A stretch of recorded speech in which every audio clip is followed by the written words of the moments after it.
খুঁটিনাটি রান্নাবাটি কুকিং চ্যানেলে আপনাদের সকলকেই স্বাগত জানাই। আজকে বানিয়ে নেব দই পটল। চলুন তাহলে খুব জলদি এবং খুব সহজেই আজকের রান্নাটা কিভাবে করা যায় সেটা আপনাদের সঙ্গে শেয়ার করে নিই।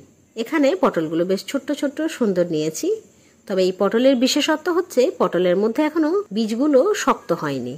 এই পটলগুলো আমাদের এখানে বাঁকুড়ার পটল নামে পরিচিত।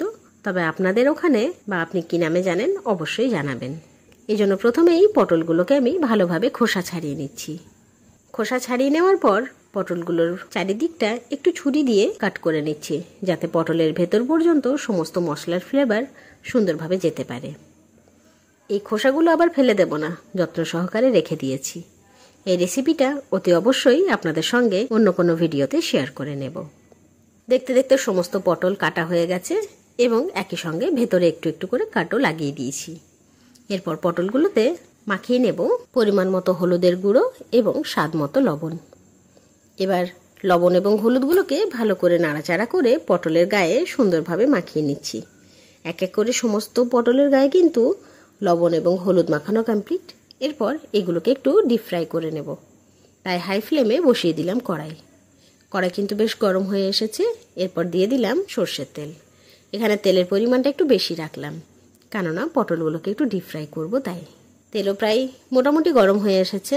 এরপর একই সঙ্গে সমস্ত পটলগুলো তেলের মধ্যে ছেড়ে দিলাম। এবার উলট পালট করে সমস্ত পটল গোল্ডেন ব্রাউন কালার হওয়া পর্যন্ত সুন্দরভাবে ভেজে নেব। যতক্ষণ না পটলের মধ্যে কালার বদল হচ্ছে ততক্ষণ কিন্তু উলট পালট এবং নাড়িয়ে চাড়িয়ে সমস্ত পটল কিন্তু ভেজে নিতে হবে।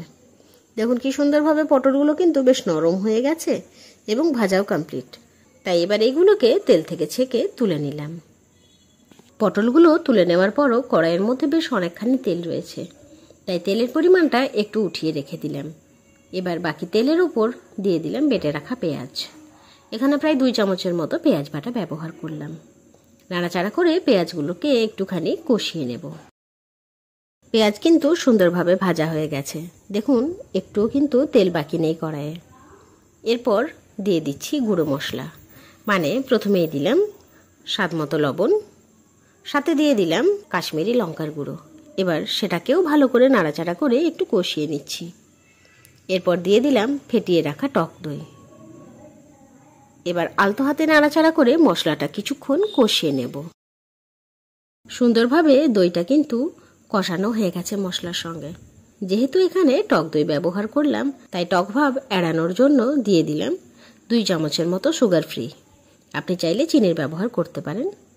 এবার দিয়ে দিলাম ভেজে রাখা সমস্ত পটল। নাড়াচাড়া করে সুন্দরভাবে পটল এবং দই একে অপরের সঙ্গে ফুটতে দিলাম, যাতে ভাজা পটলগুলো সম্পূর্ণরূপে মশলার সমস্ত ফ্লেভার অ্যাবজর্ব করে নিতে পারে। এই মুহূর্তে গ্যাসের ফ্লেমটা কিন্তু লো রেখে দিলাম। হাই রাখলে আবার যদি টক দইটা কেটে যায়, তাই কিন্তু লো ফ্লেমেই বাকি রান্নাটা করে নিচ্ছি। সুন্দরভাবে কিন্তু পটলগুলো সেদ্ধ হয়ে গেছে এবং মশলার যে গ্রেভিটা ছিল সেটাও কিন্তু ঠিক হয়ে গেছে। এবার গ্যাসের ফ্লেম অফ করে সুন্দরভাবে একটা প্লেটিংয়ের পালা। তবে দই পটলের ফ্লেভার গরম ভাতের সঙ্গে দুর্দান্ত খেতে লাগে। চটজলদি এবং নিমেষের মধ্যে এই রকম পদ্ধতিতে দই পটলটা একবার কিন্তু বানিয়ে দেখবেন।